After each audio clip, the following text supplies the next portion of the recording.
The new ASUS Zenbook 14 Flip OLED is here, and it's got a stunning OLED panel, 14 inches, 90Hz refresh rate, 2.8K resolution, touch support, and because it's a flip model, you can convert this from being a Windows 11 laptop into then a Windows 11 tablet. Now when you do this, the keyboard on the back, which is backlit, becomes of course inactive. It's disabled in the tablet mode. You can also use this particular laptop in a what is called presentation mode, like so. You can then flip it around again and use it in its tent mode, and then just as a normal tablet, which I think, laptop that most people would. Now it is all powered by up to the Intel Core i7-1360p. That's a 28 watt part. Maximum turbo is 5 GHz. And it does have Iris Xe graphics. Now, the configuration of this review unit that ASUS sent out to me does have the maximum 16 GB of DDR5 RAM and a 1 TB PCIe 4.0 SSD. It also does come with Wi-Fi 6E and a 75 watt-hour battery.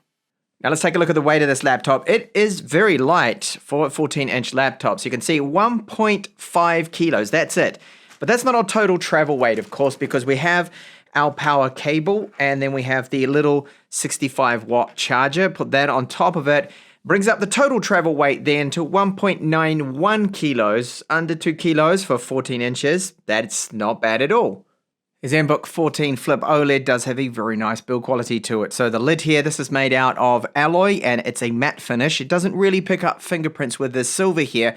Pressing down on the lid, there's no flex to that at all because the glass on the other side is fully laminated. There's just not enough room to have any flex, and build quality excellent. The hinge does feel really good, and yes, you can open it up with one hand, and the hinge part here, that is metal. There are these tiny little raised rubber little feet there. That's when you pull it or open it right up. It'll then rest on those and lift up the keyboard a little bit. So opening that right up, you see we do have our full-sized backlit keyboard and the palm rest here. This is all alloy, this area again. So very good, the build as mentioned, and Dolby Atmos support and Harman Kardon, the speakers that are inside this, which I'll give you a sample of now. They're quite good for laptop speakers, especially a 14-inch one.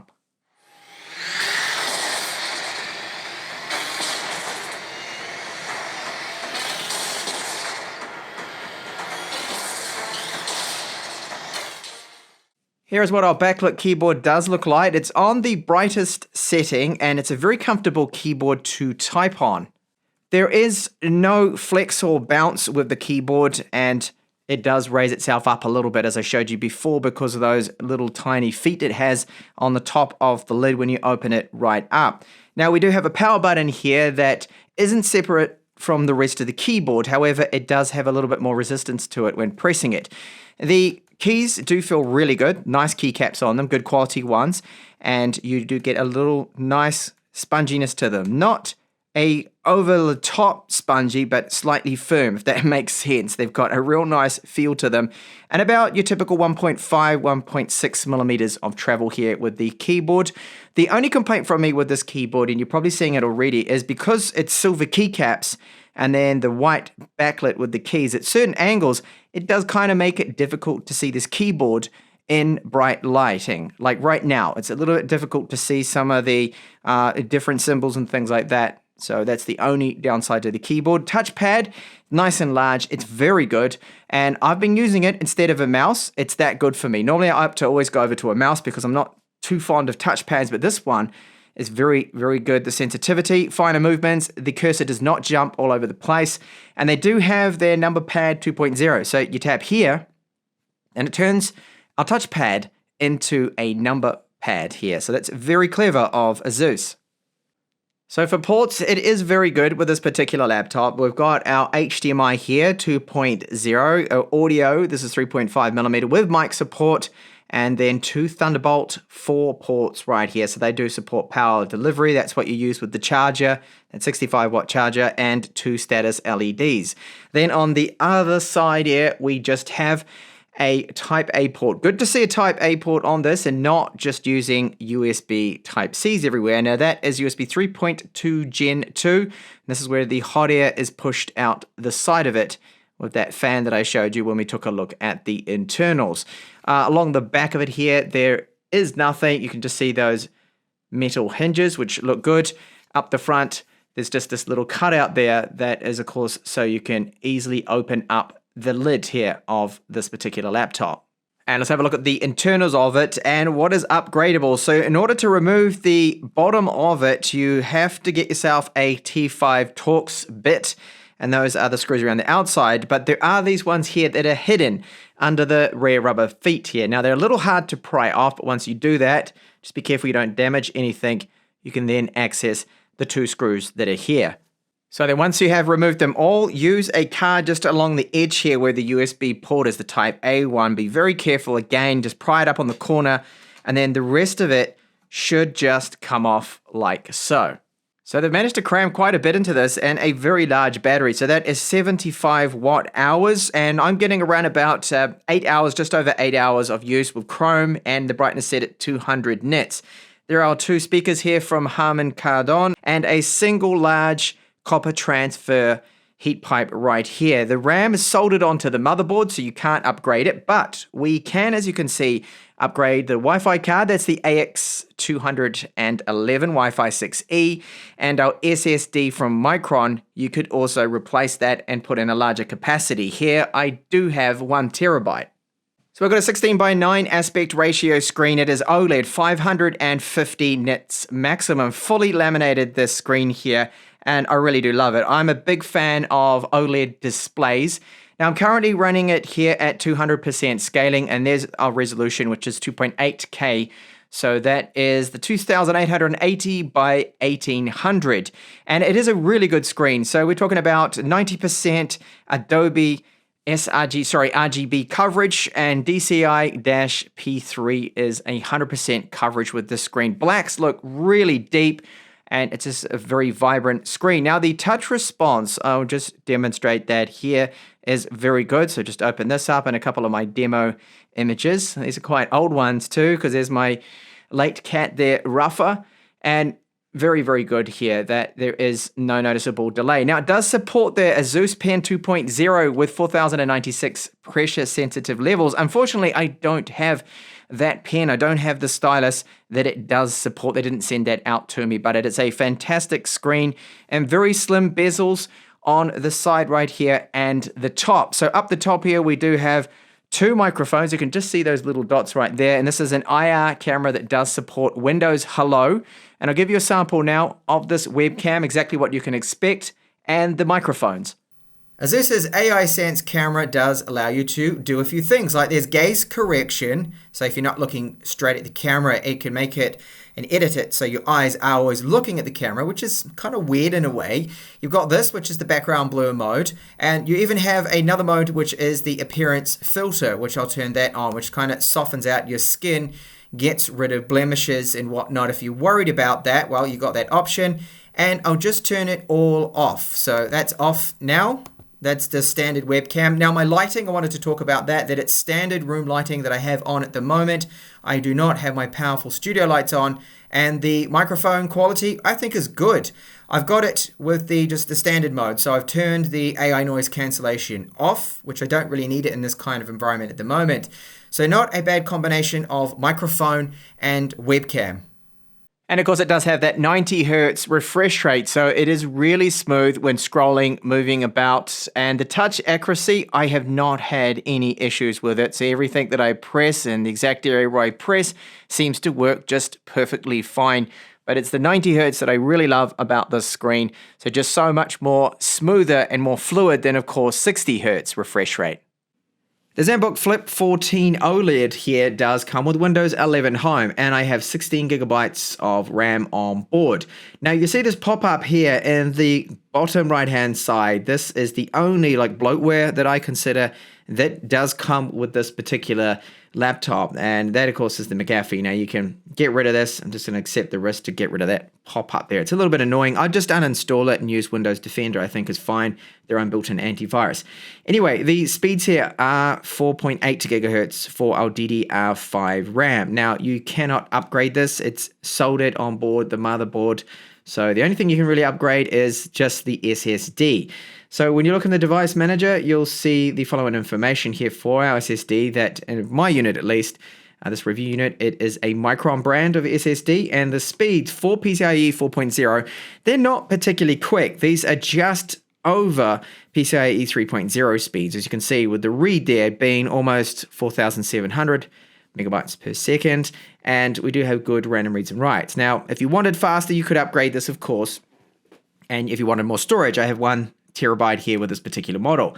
So we do have our Intel Wi-Fi 6E on board here. It's the AX201, and it's a very good chipset, and I've had no problems with the signal strength. The antennas seem to be very good with this ASUS laptop.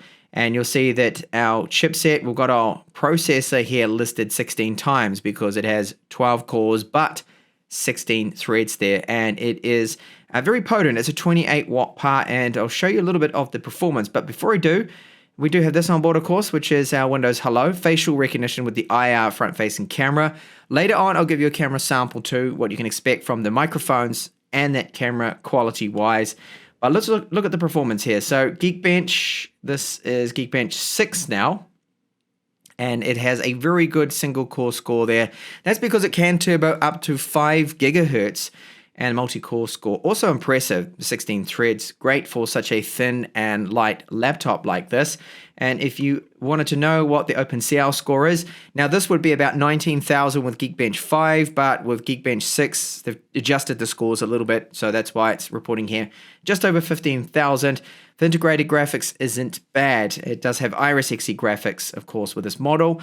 And I did run this, which is 3D Mark's Night Raid. So this is testing out, and a recommended test actually for integrated graphics. And it gets there just over 18,000 for the score. So other included software is this, which is MyASUS, and the best part is under customization. There's a lot of different settings in here. So battery care mode, really like to see this. So you can enable that if you don't want it to charge to 100%. It's great for increasing just the longevity of the batteries. And you know that with this one, I mentioned before that it's got a 75 watt hour battery, and it's pretty good. But you can do that just to increase the amount that it's going to be able to last, just only charging it to 80%. Now we have the fan profile. I've got it in performance because I've been running benchmarks. I want to show you what it's like at its best performance-wise. But you have standard mode or whisper mode too if you really want to just knock down the performance a little bit, but it will lower the fan noise so you don't really hear it. And in this review, I'll give you a sample later on too of the fan noise, the speakers, and the webcam too. Now the webcam uses inbuilt microphones here that you can enable this, which is their noise cancelling. Okay, you can set it to omnidirectional mode, unidirectional mode, conference call mode there too as well. There's noise cancelling speaker, sound modes. I just tend to keep this one here on dynamic because I find that that's best. Let it decide for me. So very good speakers, of course, they're Harman Kardon. And volume booster, I haven't really used that. Now, they've got a bit in here too, which I do like, which is their OLED care. Now, pixel refresh, pixel shift too. This is great to stop any screen burn with that fantastic OLED screen. You want to keep it looking its best. Auto hide the taskbar in desktop mode. I should have this enabled, but I've just left it on for my review. I have it on with my own desktop, which I also use an OLED screen, and I recommend that because you don't want to have that burnt into the bottom.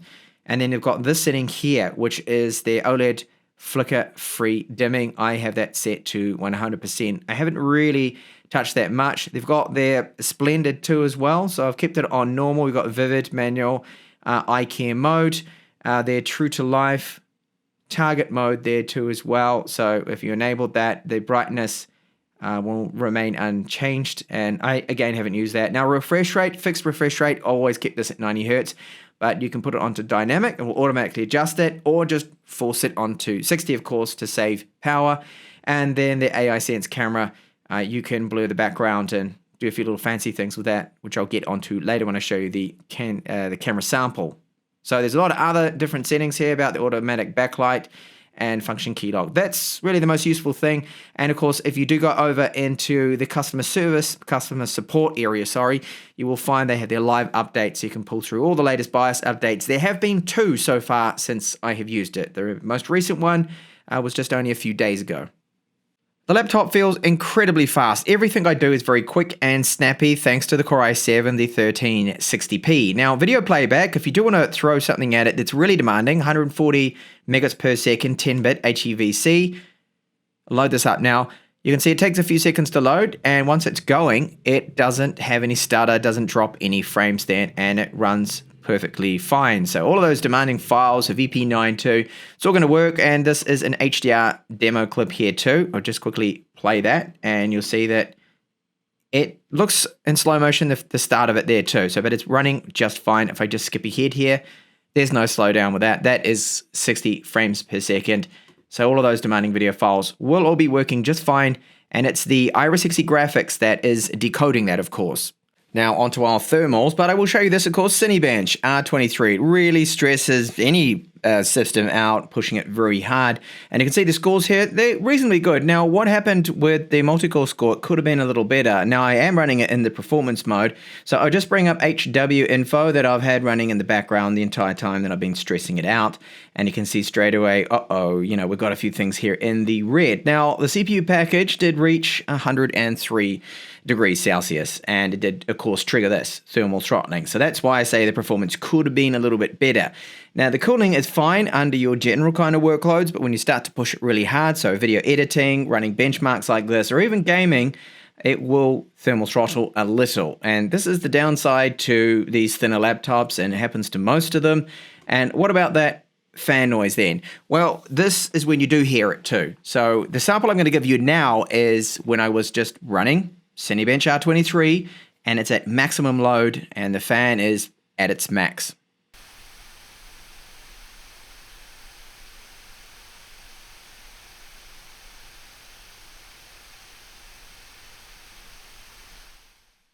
So can the Zenbook Flip 14 OLED edit 4K video? It can. Basic kind of edits like what I'm doing right now. This is not a very complex edit at all. There's no multi-layers really, just a couple of layers on things. There's no fancy transitions or anything like that. It's able to do it. The timeline seems to be just fine. I don't really notice any drop frames, but I am rendering here the resolution.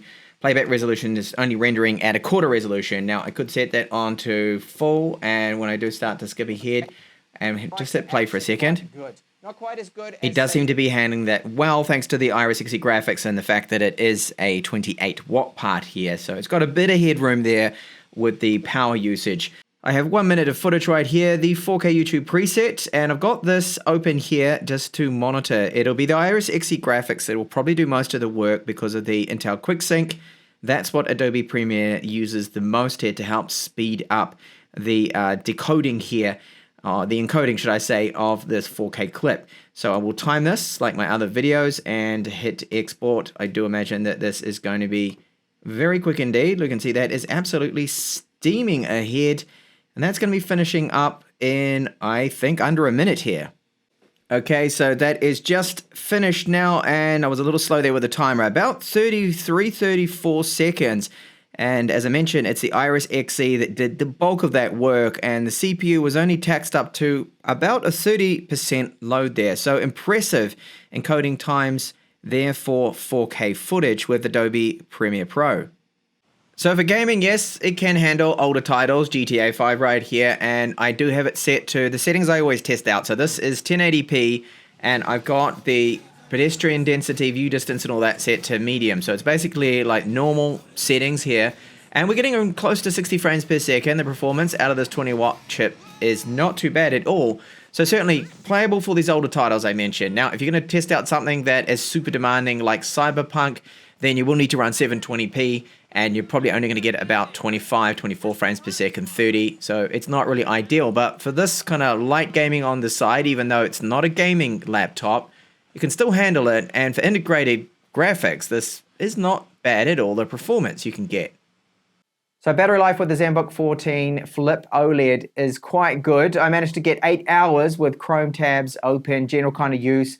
Files, spreadsheets, Gmail, stuff like that. It would make it through a full day with that light kind of use, and I did use my brightness at 30%. So if you're going to use a high brightness, demanding kind of workloads, then you won't be able to make it through a full work day. But if it's light work, you should be able to do that. And the charger, it's very nice and small, doesn't weigh a lot, and of course that's the 65-watt charger. Now, charge time is just over about an hour and a half for that 75-watt-hour battery. So this laptop, in general, really like the build quality of it. It's nice alloy finish to it. The fact that you can use it in the tent mode, as I showed you in the intro, the tablet mode, presentation mode, then just as a standard laptop is great. And the other thing about it is the speakers, very nice, and the screen too. Wow, what a stunner. Really good touch accuracy response, and there is a pen support for it. So stylus support with the ASUS Pen 2.0 with its 4096 pressure sensitive levels. Unfortunately, I cannot show it because I just simply don't have it. The keyboard, really good to type on, backlit. It's got 3 different stages of the backlighting with it. The only thing I don't like about it is the silver keycaps, meaning that when the backlit keyboard is on at certain angles, it can be a little difficult to see there. And I really wish it had an SD card slot on this. Would have been nice for someone like myself editing videos, dragging and moving them over without having to use the Type A port. And great that we do have a Type A port, because a lot of companies now just put Type Cs everywhere and you have to use adapters and dongles. And the 2 Thunderbolt 4.0 ports, very handy to have, really good. So great performance from that Core i7, the 1360p, 28-watt part. You can edit 4K videos. As long as it's not too complicated, it can handle it with the 16 gigabytes of RAM here and the fast DDR5 speeds. The SSD speed, the 1 terabyte drive for Micron, is a little bit disappointing for PCIe 4.0 speeds. I really expect to see around about, say, 6,000 reads and writes or close to that, and it falls well short of that. But it is, in the reads, slightly faster than PCIe 3.0. Upgradability, as I showed you, yes, you can pull the back off it. You could put a faster and larger capacity SSD in, and you can change the wireless card, but you cannot upgrade the RAM. So that's one of the downsides. So no upgradable RAM to it. And then the thermals, as I did show you, it reached 100 degrees. There was a little bit of thermal throttling. So if you do intend to push this really hard encoding videos, do expect the performance to dip a little bit under those super heavy workloads. So there we go. That's the full story of the new ASUS Zenbook 14 Flip OLED. Thank you so much for watching my review.